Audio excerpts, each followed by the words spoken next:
À l'approche des élections européennes, nous avons voulu en avoir le cœur net sur l'avis des Français et aussi des Allemands sur la construction européenne. Eh bien, une immense majorité d'entre eux estiment qu'elle devrait davantage être sociale et humaine plutôt que économique et financière. Et puis nous avons diffusé ce livret de 10 constats, de 10 propositions pour soutenir les générations fragiles, celles qui sont les plus exclues, les jeunes familles peinantes à entrer dans la vie active d'un côté, et puis les personnes très âgées, très dépendantes qui sont souvent les exclues. Nous avons réalisé avec nos volontaires dans 120 villes une enquête de rue auprès des personnes rencontrées pour leur demander quelles étaient à leurs yeux la priorité de l'Europe sur ces sujets, quel était à leurs yeux l'obstacle à l'inclusion de ces générations fragiles et quelle était la solution.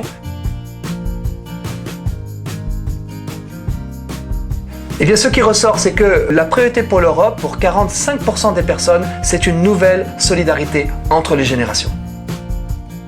63% des personnes interrogées mentionnent l'individualisme et l'égoïsme comme la cause de l'exclusion des générations fragiles, les plus jeunes ou les plus âgées. Et enfin, nous avons demandé quelle serait la mesure qui pourrait aider ces générations fragiles à se sentir plus dans la société. 44% des personnes mentionnent un changement de regard sur les plus fragiles et 31% un mode de vie différent qui rapprocherait les plus fragiles.